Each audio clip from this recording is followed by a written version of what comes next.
Innal hamdalillah nahmaduhu wa nasta'inuhu wa nastaghfiruh wa na'udzu billahi min syururi anfusina wa min sayyiati a'malina may yahdihillahu fala mudhillalah wa may yudlil fala hadiyalah.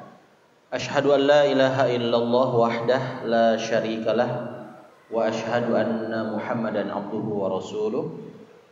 Allahumma anfa'na bima 'allamtana wa 'allimna ma yanfa'una wa zidna ilman. Alhamdulillah, puji syukur milik Allah. Di sore hari yang berkah ini, Allah kembali pertemukan kita di majelis ilmu, majelis yang selalu senantiasa insyaallah akan menghadirkan banyak kebaikan. Sebagaimana tadi yang sudah disinggung oleh MC ya, mengutip dari hadis Rasulullah Shallallahu Alaihi Wasallam, man salaka tariqan yaltamisu fihi ilman sahhalallahu lahu bihi tariqan ilal jannah. Barang siapa yang menempuh perjalanan dalam rangka tujuan untuk mencari ilmu, sahhalallahu lahu bihi tariqan ilal jannah, maka Allah pasti akan memberikan kemudahan jalan bagi para penuntut ilmu. Itu adalah kemudahan jalan untuk menuju ke surganya Allah. Apalagi di bulan penuh berkah ini, bulan Ramadan, menjadi bulan yang sangat tepat sekali untuk kita terus perdalam ilmu. Di antara sekian banyak julukan dan sebutan Ramadan adalah sebagai syahrut tarbiyah, bulan pendidikan, bulan pembinaan, ya. Bulan untuk kita terus mencari ilmu, syahrul ilm. Dan mencari ilmu di bulan Ramadan ini saya kira sangat tidak terbatas ya, banyak sekali media-media yang bisa kita manfaatkan.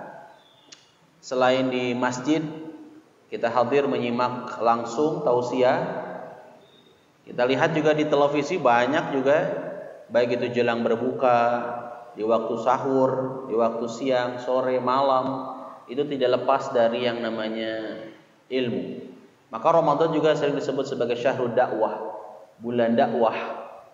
Apalagi zaman sekarang, era teknologi ya, dunia digital yang semakin dekat sekali, bisa masuk ke semua ruangan, bahkan masuk ke setiap daerah ya, ke pelosok-pelosok negeri sekalipun, orang bisa dengan mudah mengakses dakwah, mengakses tayangan-tayangan yang positif, tayangan-tayangan yang baik, itu hanya lewat sebuah genggaman yang bernama handphone.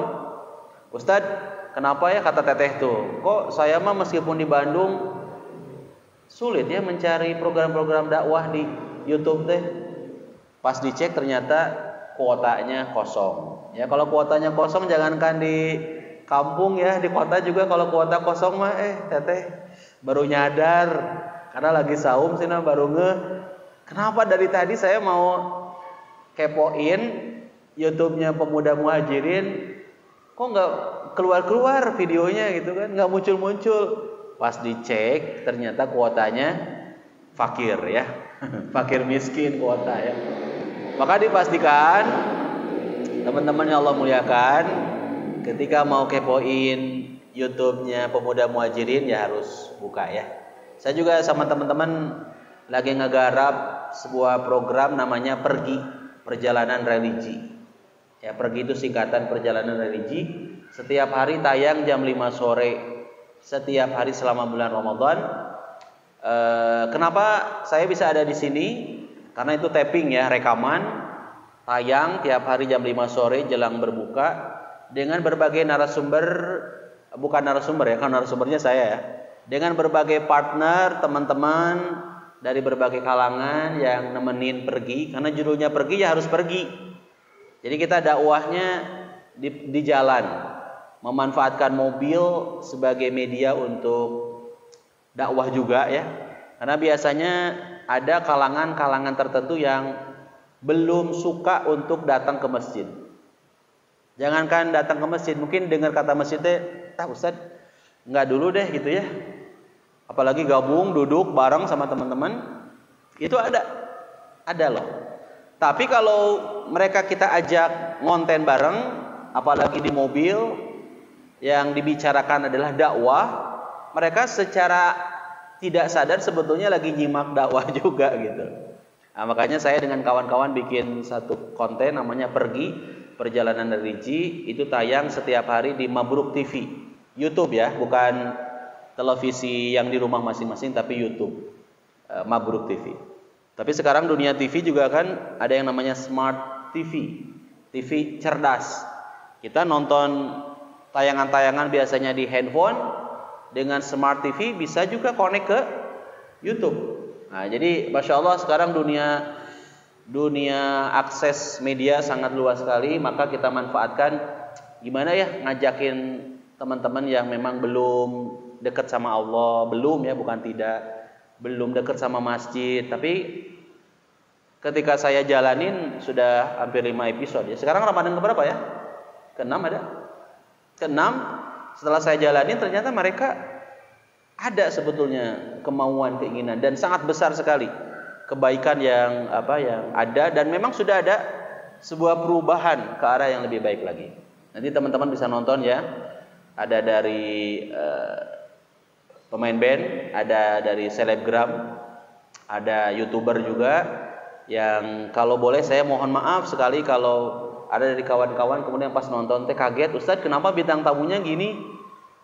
Kok bintang tamunya seperti ini ya? Mohon maaf ya, karena itu saya memang lagi ngajakin kawan-kawan. Ada yang belum dihijab juga, mohon maaf. Tapi ketika kita kasih konten bareng, Masya Allah Tabaraka Rahman, di balik itu mereka punya semangat untuk menjadi pribadi yang lebih baik lagi. Baik, sore ini kita bicara mengenai Ramadan. Kalau Ramadan, kalau saya tanya ke kawan-kawan, apa sih tujuan dari pelaksanaan ibadah Ramadan ini? Apa tujuan dari pelaksanaan ibadah Ramadan ini? Yang bisa jawab boleh pulang. Masih ingat pulangnya kemana? Ke rahmatullah, anggarnya. Pulangnya ke rahmatullah, mau ya. Apa sih tujuan dari pelaksanaan ibadah Ramadan ini? Harapan, keinginan kita sebagai hamba-hamba Allah dari tahun ke tahun, dari pelaksanaan Ramadan ini apa sih?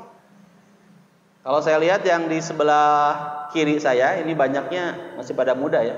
Teteh, udah berapa kali ketemu sama Ramadan? Selama hidup, udah berapa kali ketemu sama Ramadan? Ada yang sudah 5 kali ada?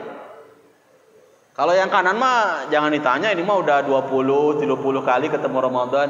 Kelihatan beda dari raut wajahnya. Pernah dengar hadis itu? Insya Allah. Kalau orang-orang yang soleh mah ketika ditanya pernah dengar hadis itu, pada dia bukan gak hafal Ustadz, tapi menjaga keikhlasan. Ya, diam, tungkul. Lama kelamaan kok suara Ustadz makin kecil. Lama kelamaan kok badan Ustadz yang segitu besar jadi kecil. Oh, ternyata salah baca doa ketika datang ke majelis ilmu. Harusnya doanya Allah manfa'na bima 'allamtana wa 'allimna ma yanfa'una wa zidna ilman, atau rabbi zidni ilman warzuqni fahman.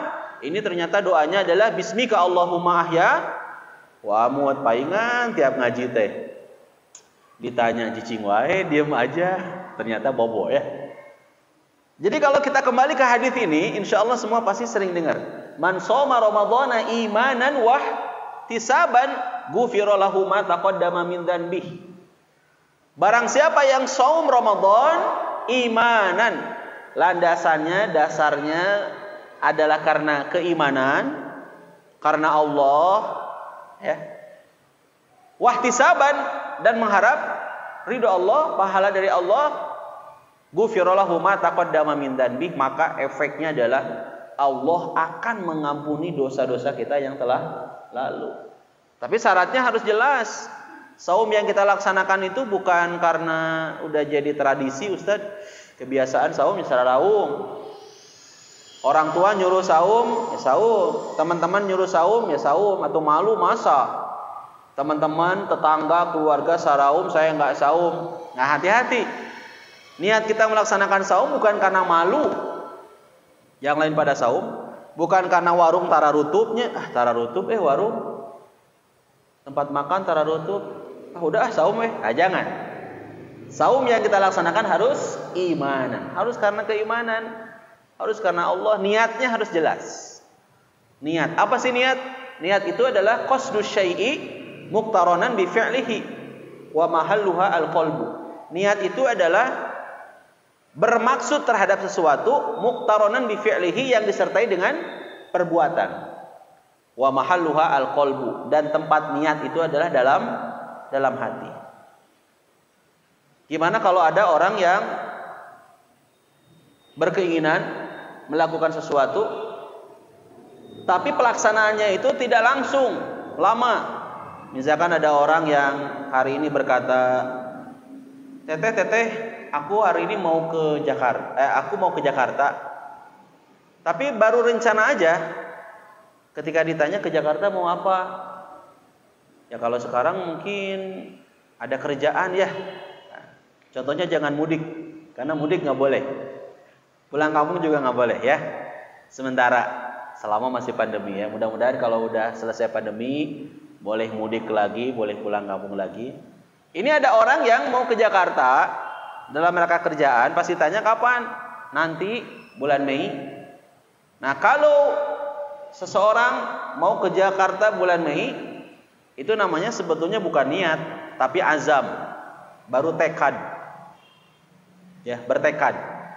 Tapi kalau seseorang melakukan sesuatu, punya maksud sesuatu, dan maksud tersebut dilaksanakan muqtaranan bi fi'lihi, ya, tidak nunggu lama, langsung dilaksanakan, maka itulah yang disebut dengan niat. Jadi niat itu bermaksud terhadap sesuatu, hati-hati. Muqtaranan bi fi'lihi, harus disertai dengan perbuatan. Dan tempat niat itu adalah di hati. Jadi tempat niat itu di hati.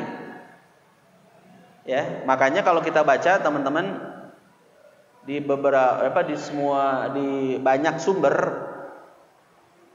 sumber yang menyebutkan, salah satunya sajalah. Nanti kalau baca di dalam kitab Riyadhus Shalihin, Imam An-Nawawi menyebutkan di bab pertama tentang niat, itu disampaikan di sana, niat itu dalam hati. Tak perlu untuk dilafalkan, tak perlu untuk diucapkan.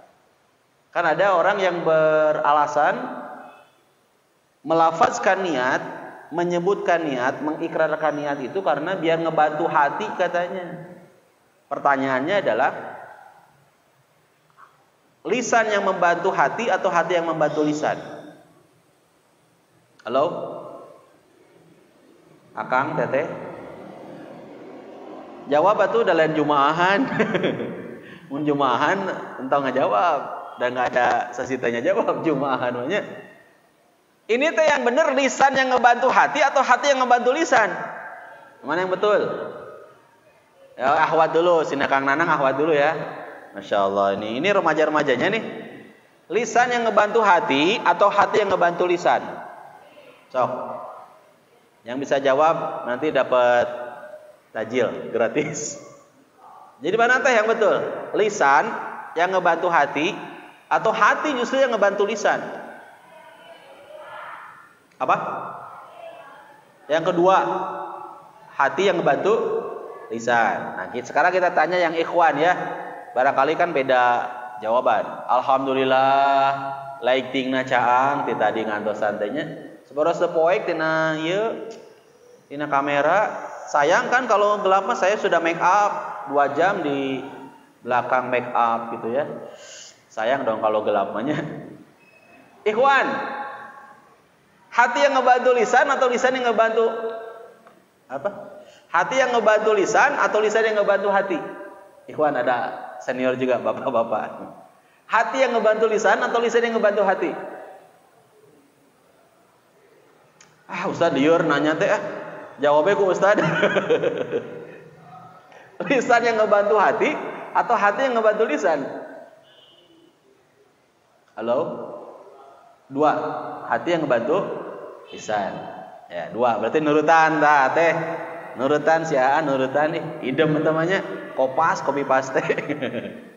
Jadi hati yang ngebantu lisan Karena ini bersumber pada hadis yang Rasul Shallallahu Alaihi Wasallam sampaikan, ala inna fil jasadi mudghah. Idza sholahat sholahal jasadu kulluh wa idza fasadat fasadal jasadu kulluh ala wahya al qalbu. Ingat kata Rasulullah, sesungguhnya dalam jasad ini ya ala inna fil jasadi mudghah. Dalam jasad ini ada segumpal daging. Idza sholahat sholahal jasadu kulluh. Apabila baik, apabila benar, maka jadi benar seluruhnya, akan baik seluruhnya. Wa idza fasadat fasadal jasadu kulluh, dan apabila buruk, rusak, maka jadi rusak seluruhnya. Ala wahya al-qalbu, ingatlah dia itu adalah hati. Makanya hati-hati dengan hati, karena ada hati yang memiliki, ya, jangan disakiti. Hati yang tersakiti. Itu mah lagunya Rosa ya. Jadi hati yang ngebantu lisan. Hati ini raja, hati ini panglimanya seluruh anggota tubuh kita. Makanya mohon maaf dengan tidak mengurangi rasa hormat saya pribadi kepada kawan-kawan yang setiap kali sholat suka ada niat yang dilafazkan oleh lisan. Sekali lagi dengan tidak mengurangi rasa hormat, sebetulnya yang tepat itu adalah hati yang ngebantu lisan, bukan lisan yang ngebantu hati. Maka niat ya cukup dalam hati kita, gitu ya. Dan dalam kaitan sholat jelas kata Rasulullah SAW, idza qumta ila sholati fasbighil wudu'a tsumma istaqbilal qiblah fakabbir. Apabila kamu hendak sholat, maka sempurnakan kiblat, fakabbir, maka kemudian bertakbirlah. Dan sholat itu diawali dengan takbir, diakhiri dengan salam. Sekali lagi, ini ngebahas ini kan memang ada perbedaan pendapat ya. Ada yang saya mau Ustaz, sholatnya ya diawali dengan niatnya. Memang niat mah semua sepakat ya, harus, wajib ya niatnya. Cuma itu tadi, ada yang melafazkan niat, ada yang mengikrarkan niat, ada yang tidak melafazkan niat, tapi jelas berniat, niatnya dalam hati.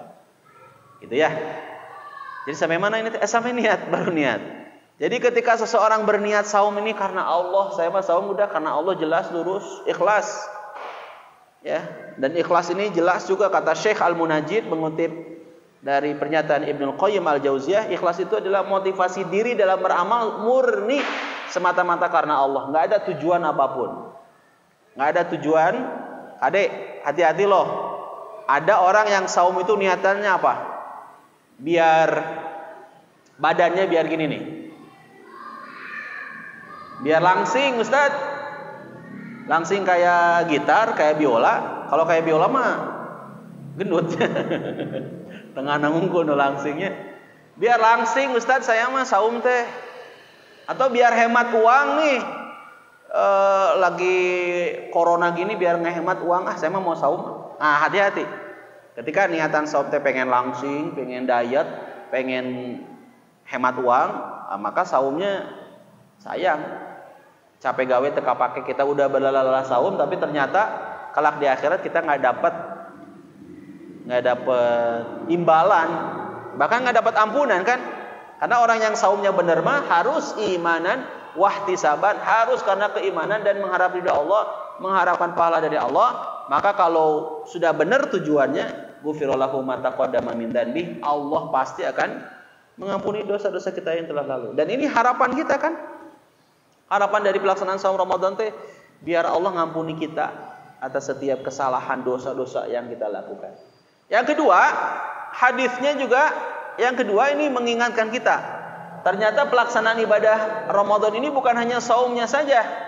Rasulullah SAW mengingatkan, man qoma Ramadhana, barang siapa yang qiyamu Ramadan, barang siapa yang tarawih. Bahasa hadisnya qiyamu Ramadan, ujungnya sama tuh, imanan wahtisaban ghufira lahu ma taqaddama min dzanbi. Kalau qiyamu Ramadan, tarawihnya lagi-lagi adalah karena keimanan dan mengharap ridha Allah, mengharapkan pahala dari Allah, ghufira lahu ma taqaddama min dzanbi, Allah lagi-lagi pasti akan memberikan ampunan kepada kita dari dosa yang kita telah lakukan. Hiji deui nu katilunya. Man qoma lailatal qadri. Oh, ternyata amaliyah di bulan Ramadan itu bukan hanya saumnya saja, bukan hanya qiyamul Ramadannya saja. Rasul menyebutkan hadis yang ketiga, man qoma lailatal qadri. Barang siapa yang beribadah demi mendapatkan malam kemuliaan Lailatul Qadar, imanan wahtisaban, sama juga karena keimanan, mengharap ridha Allah, mengharapkan pahala dari Allah, ghufirallahu ma taqaddama min dzanbi. Allah lagi-lagi akan memberikan ampunan kepada kita terhadap dosa kita yang telah lalu. Jadi ujung-ujungnya sama tuh ya.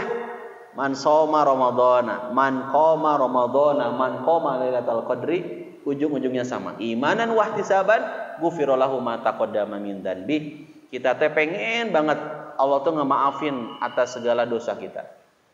Pengen enggak dosanya diampuni sama Allah? Pengen. Pengen ya.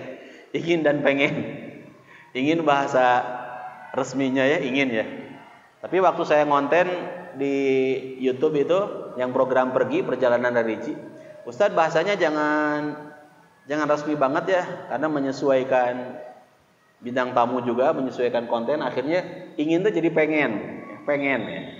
Jadi kita tuh kita ingin Ramadan yang kita lewati setiap harinya, Ramadan yang kita lewati di setiap tahunnya itu ya dapat ampunan dari Allah. Dan kebahagiaan yang paling hakiki itu apa? Ketika Allah memaafkan kita. Keren pisannya. Kalau kita udah dibersihkan segala dosa kita, kalau kita udah dimaafkan, udah hidup tuh tenang banget, bahagia banget ya. Namun sayang, kata Rasulullah SAW dalam keterangan hadis yang lain disebutkan, rogima anfu rajulin dakhala alaihi syahru ramadan tsumman salakha qabla an yughfarolah. Rugi seseorang masuk padanya bulan Ramadan, namun ketika Ramadannya berakhir, dia tidak mendapatkan ampunan dari Allah. Ternyata ada orang yang masuk, ada orang-orang yang masuk padanya bulan Ramadan, sekarang lagi Ramadan. Begitu selesai Ramadan, nggak dapat apa-apa, nggak dapat ampunan apa-apa dari Allah. Itu ada kata Rasulullah. Siapa mereka itu? Yang pertama, orang yang nggak dapat ampunan dari Allah meskipun masuk bulan Ramadan, meskipun Ramadannya udah selesai, udah berakhir, adalah mereka yang sengaja meninggalkan kewajiban yang ada pada bulan Ramadan. Ngeri ya, kalau ada orang yang berani nggak saum, sengaja, bahasa barudak naonnya, godin gitu ya, sengaja aja ngebatalin saum, nggak ada alasan apapun, nggak safar, nggak lagi haid, nggak lagi sakit kan, sengaja nggak ada sebab, nggak saum. Nah, orang seperti ini nggak berhak dikasih ampunan, karena dia sudah berani meninggalkan kewajiban sebagai seorang muslim dalam melaksanakan ibadah shaum Ramadan. Ada nggak yang kayak gitu? Ngakunya muslim tapi nggak saum, ada nggak? Ya tuh. Ya, tapi awal-awal ayeuna masih kene aman Ustaz sararaum kene. Tapi kadang ada ya, kalau udah mulai 10 hari terakhir, harusnya 10 hari terakhir menggapai malam kemuliaan, ini 10 hari terakhir jadi rarame kieu teh di warung teh. Kaki-kaki yang banyak yang ngegelantung teh nya. Banyak pada nggak saum, ya Allah Gusti, pasti cek teh ternyata emang aja nggak saum. Nah, kalau orang yang berani nggak saum, berani meninggalkan kewajiban sebagai seorang muslim, yaitu pelaksanaan ibadah shaum Ramadan, maka dia tidak mendapatkan ampunan dari Allah. Nauzubillahi min dzalik. Yang kedua, yang bahaya itu adalah yang nggak akan mendapatkan ampunan dari Allah. Yang kedua adalah orang yang melaksanakan saum, tarawehna getol, rajin gitu ya. Bahkan sapnya juga saf terdepan. Ya, paling terdepan. Kemudian baca Qur'annya juga rajin. Tiap hari teh bukan lagi 1 hari 1 juz, sehari 2 juz.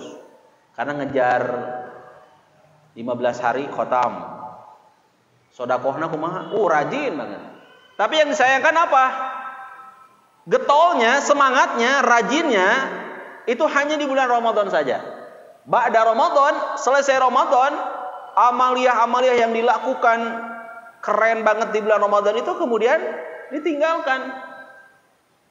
Baca Qur'annya udah apa sih namanya teh? Mager tahu?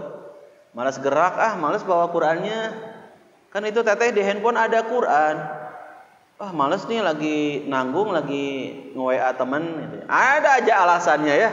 Jadi selesai Ramadan tehnya gitu ya, malas-malas lagi. Nah, kalau ada orang yang semangat Ramadannya, semangat ibadahnya hanya di bulan Ramadan saja, ini yang kemudian mendapatkan kerugian, enggak dapat ampunan dari Allah Subhanahu wa taala. Mudah-mudahan kita mah termasuk orang-orang yang berusaha, berikhtiar dapat ampunan dari Allah, magfirahnya Allah. Ya, semangat ibadahnya ya kayak gini, kajiannya bukan hanya di Ramadan aja ya. Pada Ramadan kan tadi udah disampaikan sama MC ya. Saya biasa ngisinya Jumat malam. Dan memang kajian di Muhajirin salah satunya adalah Jumat ba'da Isya. Karena Ramadan akhirnya jadi ke Ahad ba'da Asar. Ini jujur ya, kalau di luar Ramadan Jumat malam nggak sebanyak kayak gini. Betul ya Kang Nanang ya? Kalau di luar Ramadan tuh hanya sekitar 3.000 orang sih yang hadir. 3.000 orang teh itu apa? Online gitu, bukan offline-nya, offline nama tiluan. Pas Ramadan, saya lihat jadi 10.000 udah datang teh. 10.000 apa? 10.000 orang ya, tapi online. Ini Ramadan dengan di luar Ramadan beda banget. Di Ramadan ini lebih banyak jamaahnya. Nah, mudah-mudahan teman-teman juga yang baru gabung ya. Yang baru gabung, please banget manfaatkan bukan waktu sisa ya, tapi waktu khusus. Jadi jangan sampai ngasih waktu ke Allah tuh jadi waktu sisa. Jangan, harusnya waktu khusus. Bismillah Ustaz, pada Ramadan nanti kan ada juga ahadnya ya, jihadnya. Pada asar juga kalau di luar Ramadan. Ada jihadnya juga. Insyaallah kalau kemarin libur karena pandemi lagi awal-awal, sekarang wallahu alam mungkin setelah ini mudah-mudahan bisa kembali dilaksanakan. Jumatnya meskipun malam, bismillah, waktu khusus untuk ngaji di Muhajirin. Nah, kalau pada Ramadan juga ternyata Masya Allah ini sama kayak gini, bahkan lebih banyak lagi yang hadir, yang ikut ngaji, maka dipastikan Ramadannya menjadi Ramadan yang sukses, berhasil.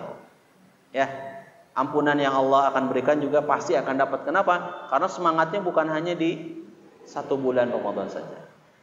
Baik teman-teman yang Allah Subhanahu wa taala muliakan, Bapak Ibu rahimakumullah. Jam berapa sekarang? Sampai jam berapa ini, Kang? Jam 5, siap ya. Sekarang baru jam 3 ya, santai ya. Jadi kita hari ini emang lagi, saya pribadi memang lagi pengen bicara mengenai apa sih ya tadi harapan ya, harapan selama ini kita Ramadan ya, Ramadan itu apa? Ternyata ampunan dari Allah. Kita berharap sekali Allah tuh mengampuni segala kesalahan itu. Kita berharap karena kita tahu bersama ya, manusia itu makhluk yang tidak pernah steril. Manusia itu nggak ada yang namanya steril dari dosa ya, dari kesalahan. Karena dalam diri kita itu selalu terjadi yang namanya kompetisi nafsu. Teman-teman pernah dengar ada 3 macam nafsu yang selalu bersaing dalam diri kita. Pertama adalah nafsu apa? Coba googling, buka Google. Buka Google, nafsu non wae-nya. Sok, manfaatkan HP-nya. Ada 3 nafsu aja, nafsu apa aja? Yo. Nafsu pertama adalah nafsu ammarah. Yang pertama adalah nafsu ammarah. Apa itu nafsu ammarah? Nafsu ammarah adalah dorongan untuk melakukan pelanggaran dan kemaksiatan. Ustadz, kenapa ya tiap hari teh malas aja mau ngaji teh gitu ya? Saumnya enggak, sholatnya komo gitu kan? Apalagi sholatnya untuk berbuat kebaikan yang lain juga malas aja, nggak mau. Pengennya tuh ngelanggar saja, pengennya maksiat aja. Pengennya itu ya senang-senang we, nggak mau ibadah, ingin bebas aja dari aturan-aturan Allah, pengennya hidup semau gue gitu kan, nggak sholat, nggak saum. Apa sih saum sih? Nah, kalau ada dorongan-dorongan nafsu seperti itu dipastikan adalah nafsu ammaroh. Jadi nafsu ammaroh itu nafsu yang memang selalu ngajakin kepada pelanggaran aja. Pengennya apa? Kalau punya wajah cantik teh, manfaatkan Ustaz, mau cari cowok saya mah. Pengen cari pacar, mumpung wajah ya cukup lah, 8,5 gitu kan. Follower lebih banyak saya daripada Ustaz. Mas saya udah 13 juta Ustaz. Jadi manfaatkan aja untuk ngegodain cowok-cowok gitu kan. Kemudian apa lagi? Ya gitu, senangnya bikin pelanggaran, senangnya bikin maksiat. Kalau senangnya bikin pelanggaran, bikin maksiat, maka itu adalah nafsu ammarah. Jadi ngeri ya. Ternyata kalau kita lagi-lagi bercermin pada diri kita, kita introspeksi pada diri kita teh, kalau kita tanya, lebih banyak dorongan kebaikan atau dorongan keburukan? Kalau ternyata yang dominan bahkan selalu pelanggaran, kemaksiatan yang dilakukan, maka itu nafsu ammarah. Yang kedua ada nafsu lawwamah. Nafsu lawwamah adalah nafsu yang suka mengoreksi ketika kita melakukan dosa atau kemaksiatan. Nah, ini agak mending dari nafsu ammarah. Kalau nafsu lawwamah, pas kita berbuat dusta, ketika kita berbuat curang, ketika kita berbuat bohong, hati kita tuh langsung berkata, ini salah, ini bohong loh. Pernah ngerasain itu enggak? Pas lagi nyakitin teman, ngambil hak teman kita, enggak tahu terima kasih ketika kita sudah dibaikin sama teman, gitu ya. Ada hati teh kemudian, kok kenapa gini ya? Kenapa kok saya enggak tahu terima kasih, udah dibantu sama teman, udah dikasih jalan sehingga dapat kerjaan misalkan. Qadarullah ya, semua adalah atas kehendak Allah ya. Allah yang kemudian menggerakkan, ada teman kita yang berbaik sangka dan baik aja gitu. Kita lagi nganggur, dikasih proyek, ngasih kerjaan, tapi pas udah dikasih kerjaan teh naon, nggak tahu terima kasih, bahkan dibalas dengan keburukan, gitu ya. Bahkan jadi ngambilin hak si teman kita yang udah baik ke kita. Itu kalau nafsu lawwamah, hati itu langsung ngoreksi, ini salah. Berkata dusta, ya, ini salah juga. Saum yang kita laksanakan kalau hanya sekedar nahan lapar haus mah, kayak saumnya anak kecil ya. Tapi ketika kita bisa mampu menahan dari lago, dari rofath, ya, kita mampu saum teh bukan sekedar menahan lapar dan haus saja. Laisa siyam minal akli wasyurbi, innama siyam minal lagwi warofath ya. Jadi ketika kita bisa mampu menjaga lisan kita, menjaga perbuatan kita, tidak ada kata-kata jorok, kata-kata kotor, maka itu saum yang terbaik. Namun ketika saumnya hanya sekedar ya tadi buka aja, menahan lapar aja, ngegosipinnya masih, ngomongin orangnya masih, gitu ya, berbuat curangnya masih, berbuat pelanggarannya masih, maka itu saumnya belum sempurna. Nah, kalau pelanggaran itu kemudian ketika kita melakukan keburukan lantas diri kita mengoreksi, hati kita mengoreksi, maka itulah yang disebut dengan nafsu lawwamah. Yang ketiga ada nafsu apa? Tadi yang pertama nafsu apa? Yang pertama nafsu, jadi nafsu ya saya. Lama ngejawabnya jadi nafsu ya saya. Nafsu apa yang pertama? Nafsu ammarah. Yang kedua nafsu lawwamah. Saya akan ngejawab lawwamah cenanya. Nafsu dah. Lawwamah. Nafsu lawwamah. Yang ketiga, lapar cenah. MC-na lapar. Sami ustaz ge laparnya. Yang ketiga adalah nafsu mutmainnah. Nah, catat. Ustaz saya nggak bawa buku. Itu alasan ya namanya. Di handphone ada catatan, catat. Jadi kalau ada jamaah yang buka handphone, saya mah nggak suuzon. Bukan lagi WhatsAppan, enggak sih.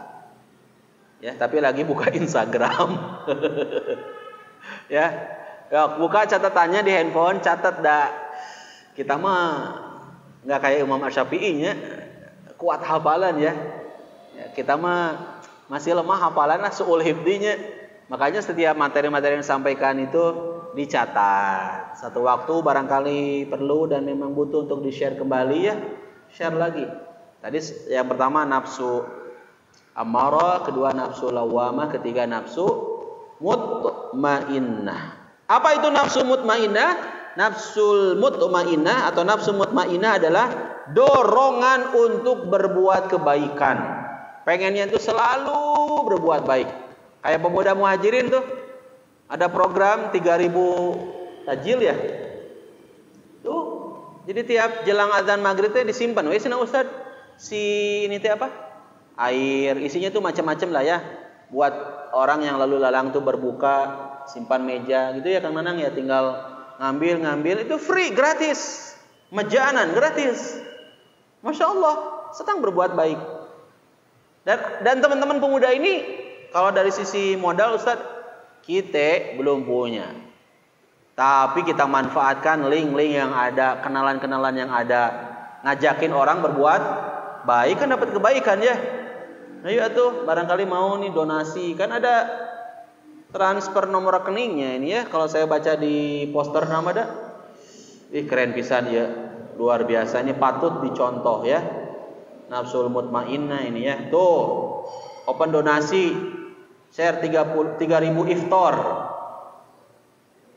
ke rekening donasi Bank BCA 281 006 3885 atas nama Sofyan Martin Taziri. Tuh keren nih, luar biasa. Dan ini dilakukan oleh teman-teman muhajirin. Kenapa? Ya karena nafsu mutmainnah, dorongan pengen melakukan kebaikan. Disupport juga lah sama remaja. Ya remaja muhajirinnya, ayo bantulah bikin apa, kita bikin ya bantuan lah untuk nyiapin mungkin, meskipun hanya sekedar ngeresekin ya, ngemelastikin kurma misalkan, atau apa gorengannya gitu ya, atau nyiapin mejanya, itu adalah kebaikan. Ya kita belum bisa untuk ngebantu donasinya, ada ternyata para donatur transfer atau secara langsung, atau mungkin ortu kalian juga nitipin, teteh nitiplah buat iftar jama'i ke pemuda muhajirin, nitip. Berapa nitipnya? Pasti store ke Kang Nanang ini 2 miliar misalkan kan, 2M 2 miliar, masya Allah, berapa ribuan, berapa jutaan iftar namanya, sampai seberapa tahunan itu mah Ramadannya berulang-ulang. Nah, jadi kalau kita senang berbuat kebaikan, itu adalah nafsu mutmainnah, dorongannya selalu berbuat kebaikan. Intan, ayo ngaji yuk ke pemuda muhajirin, ke masjid Al Muhajirin sambil ngabuburit yuk. Senangnya itu berbuat kebaikan. Bukan hanya dirinya aja juga, bahkan ternyata luar biasa ngajakin orang untuk suka kepada kebaikan. Jiwa merasa tentram kalau melakukan aturan-aturan Allah. Nah, kalau nafsu mutmainnah itu tenang gitu. Dan yang dicari orang selama ini apa?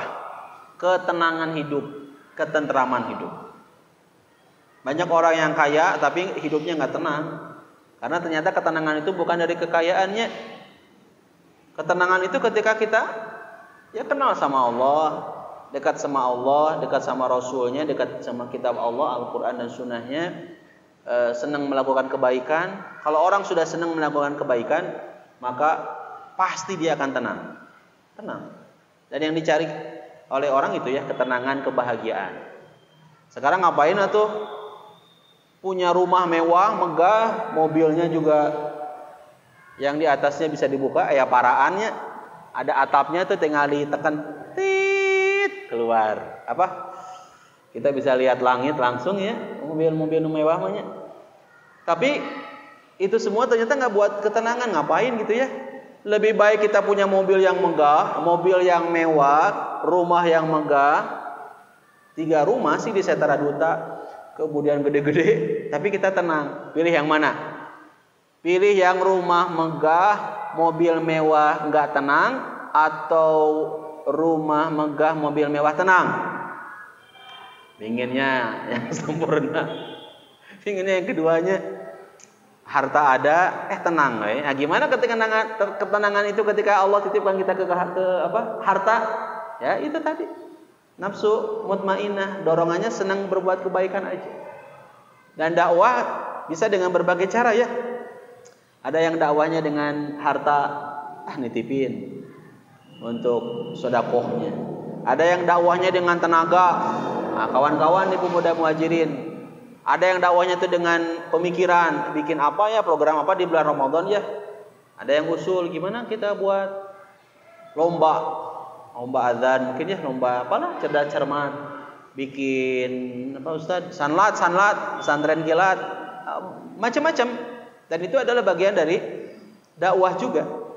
Nah, ketika kita dorongan pada diri kita ini selalu baik, maka itulah nafsu mutmainah. Dan kalau nafsu mutmainah itu selalu ada pada diri kita, maka dipastikan kita akan menjadi hamba-hamba Allah yang selalu didapat ketenangan. Karenanya, sebejat-bejatnya orang pasti pernah berbuat kebaikan. Hakikatnya, manusia itu hanif, cenderung pada kebaikan. Karena itu manusia akan merasa tenang, tentram, dan bangga kalau sudah berbuat kebaikan. Dan ini fitrah manusia. Sebaliknya kalau orang nggak sidik, kalau orang udah nggak jujur, kan lawan dari kejujuran adalah kebohongan ya. Rasul mengingatkan kepada kita, alaikum bisidqi fa inna sidqa yahdi ilal birri wa innal birra yahdi ilal jannah. Kalian harus berlaku sidik, kalian harus berlaku jujur, berlaku benar, karena kejujuran itu membawa kepada kebaikan. Apa kebaikan itu? Apa maksud kejujuran itu bawa kepada kebaikan? Ya tenang aja. Ketika tiba-tiba ada sidak, tahu sidak? Apa sih sidak teh? Sidak teh apa? Sidang dadakan gitu. Tiba-tiba ada yang datang ke kantor, sidak.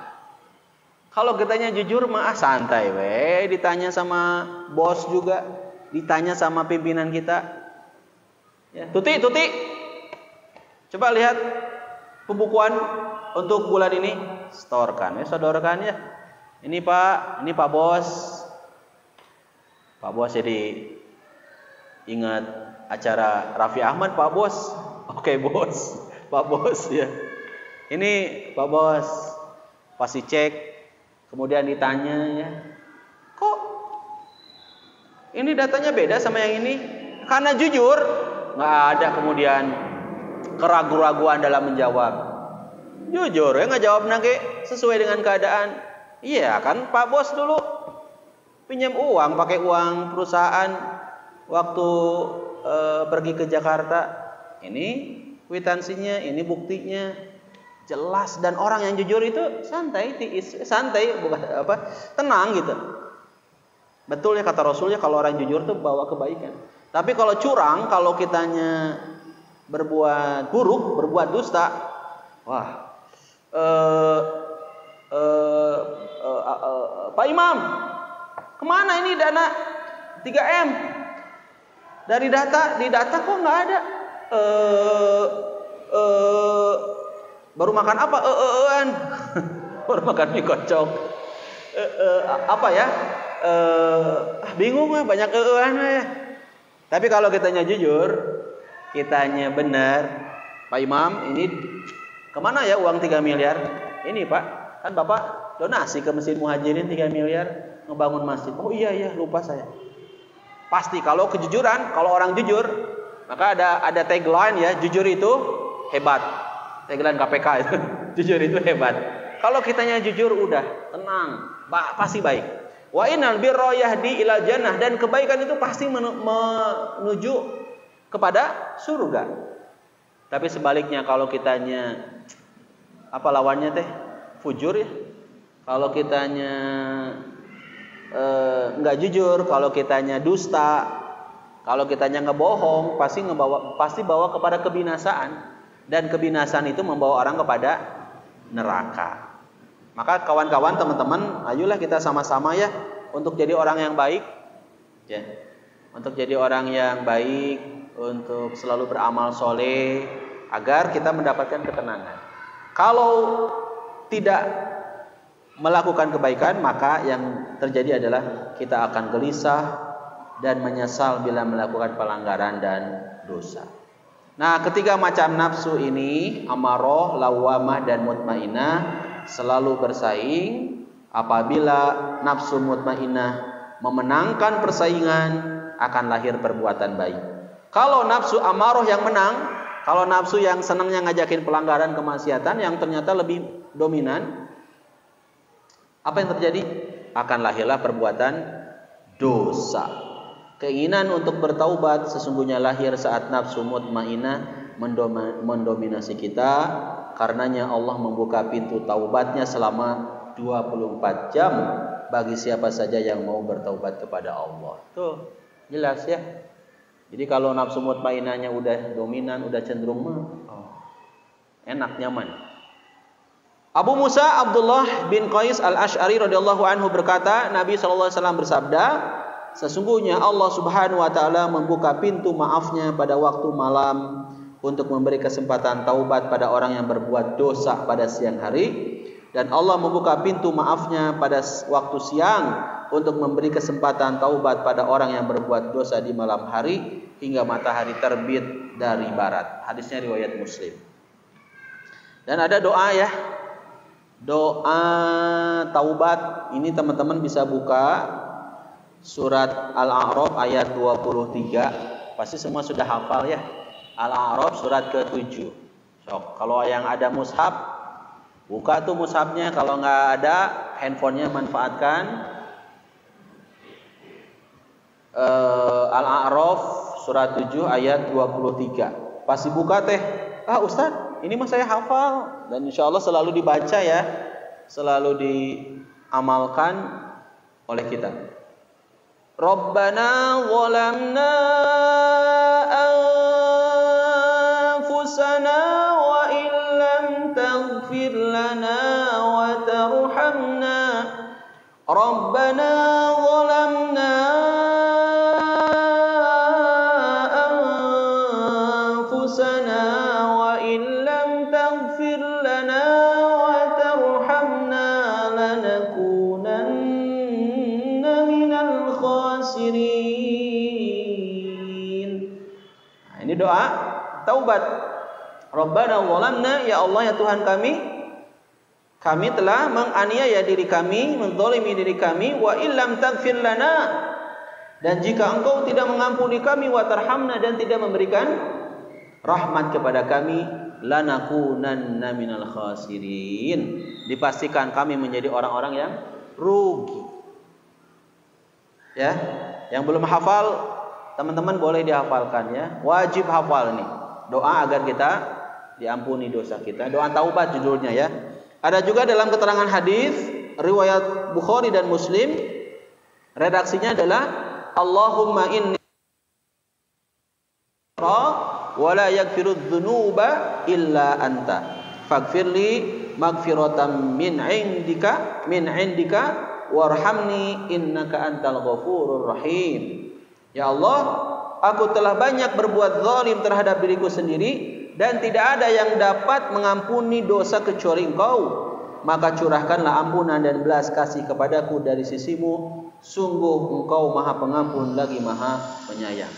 Nah, itu doa taubat ya. Bisa lewat Quran tadi surat Al-A'raf ayat 23 atau melalui hadis. Kalaupun belum hafal redaksi Arabnya ya nggak apa-apa, kita minta ke Allah, ya Allah, kami telah menzalimi diri kami telah menganiaya diri kami ya Allah. Kalau Engkau tidak mengampuni kami ya Allah dan tidak memaafkan kami, maka dipastikan kami akan menjadi hamba-hamba-Mu yang rugi. Ketika memang belum hafal. Tapi insya Allah kebanyakan ketika ditanya ini rata-rata doa taubat ini sudah pada hafal. Jadi doanya bisa kapan saja dibaca, disampaikan kepada Allah kalau kita mau bertaubat atau mohon ampunan pada Allah dari berbagai dosa dan maksiat ya. Oke, teman-teman yang Allah muliakan, ini banyak banget keterangan-keterangan yang menyebutkan kalau kita buka di dalam Al-Qur'an surat kedua ayat 222, bisa dibuka ya, surat Al-Baqarah ayat 222. Innallaha yuhibbut tawwabina wa yuhibbul mutatahhirin. Allah itu suka, sesungguhnya Allah mencintai, menyukai orang-orang yang bertaubat, dan Allah menyukai orang-orang yang menyucikan diri. Sebesar apapun kesalahan kita, janganlah putus asa dari ampunan Allah. Allah Maha Pengampun lagi Maha Penyayang selama kitanya mau bertaubat dengan sungguh-sungguh. Jam 5 pas, tadi kata Akang MC, saya tanya jam berapa, sampai jam berapa, jam 5. Pas sekarang 17.00. Cukup dulu lah ya. Cukup dulu. Kalau mau dipanjangkan juga sebetulnya bisa aja, mau sampai besok juga bisa ya, materi mah aman. Tapi kita juga mau siap-siap mungkin teman-teman buat persiapan iftar dan lain-lain. Mungkin itu Kang. Jadi intinya materi kita sore ini adalah ya taubat ya. Kita minta ke Allah agar diampuni dosa kita, dan momentum Ramadan adalah waktu yang sangat tepat untuk kita minta ke Allah agar kita diampuni segala kesalahan, kekhilafan dan kealpaan kita. Sebelum saya tutup, mungkin ada pertanyaan atau tidak ada pertanyaan untuk bulan Ramadan? Oh, udah ngacung. Masya Allah, belum dikasih mic sama MC langsung ngacung. Kreatif, bagus. Kreatif, inovatif, produktif. Itulah remaja muhajirin. Nanti bikin yel-yelnya ya. Pemuda muhajirin atau remaja muhajirin dengan siapa?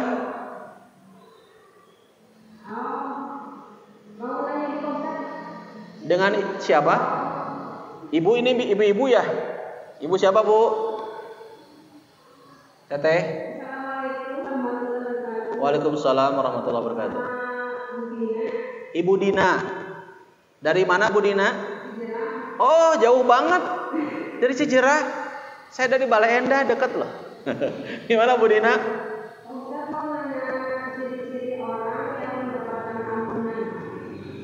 Oh, ciri-ciri orang. Terima kasih Bu Dina. Alhamdulillah, ini pertanyaannya terkeren ya. Bagus banget ya. Ciri-ciri orang yang mendapatkan ampunan dari Allah. Sebelum masuk ciri-ciri orang yang mendapatkan ampunan dari Allah, tentu kita juga harus tahu ciri-ciri orang yang bertaubat kepada Allah. Ciri-ciri orang yang bertaubat kepada Allah, yang pertama adalah berhenti dari kesalahan ataupun perbuatan dosa. Jadi kalau orang taubat, itu pasti nyetop perbuatan dosa, pasti berhenti. Orang bertaubat, Ustaz, saya mau taubat.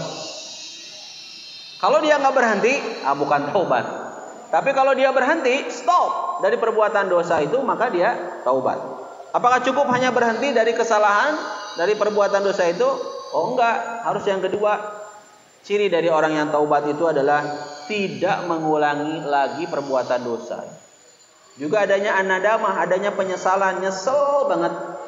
Kemarin udah nyakitin temen, nyesel banget udah bohong. Nah, kalau udah nyesel, enggak mengulangi lagi perbuatan dosa, maka itu adalah ciri yang kedua dari orang yang bertaubat.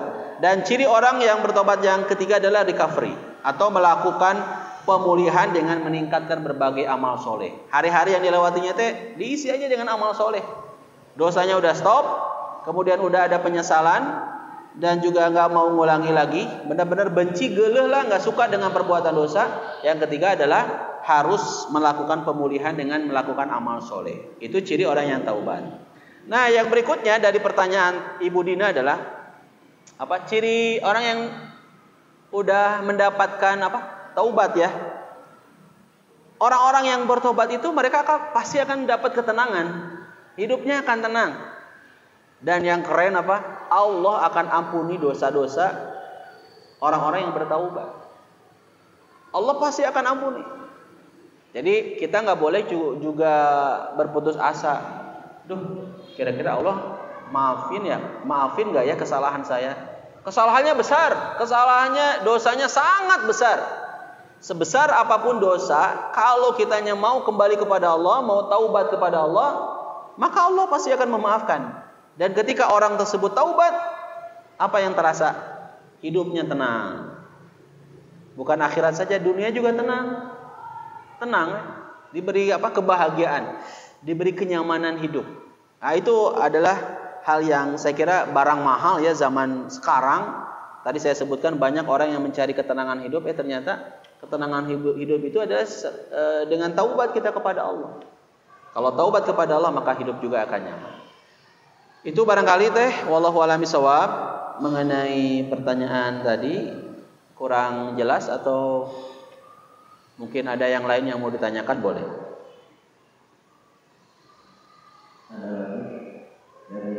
Wallahu a'lam bishawab.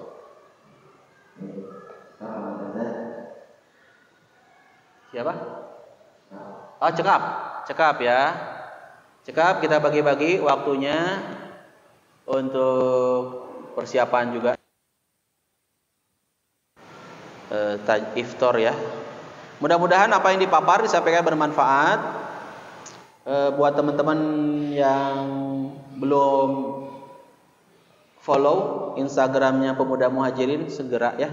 Pemuda Muhajirin atau Teras, ada dua, Pemuda Muhajirin, Teras Muhajirin. Juga YouTube-nya juga kita harus dukung, harus support, harus nge-subscribe karena itu adalah kebaikan. Insyaallah banyak konten-konten dakwah, banyak konten-konten kebaikan yang akan didapat. Dan yang mau silaturahim dengan saya boleh juga ya. Instagram saya ustadzDD_Nugraha. ustadzDD_Nugraha.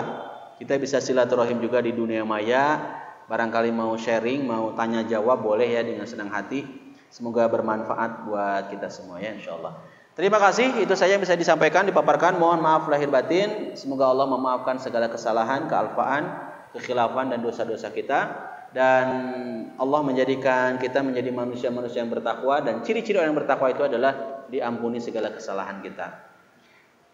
Aqulu qouli hadza wa astaghfirullah li wa lakum walhamdulillahirabbil alamin. Wassalamualaikum warahmatullahi wabarakatuh.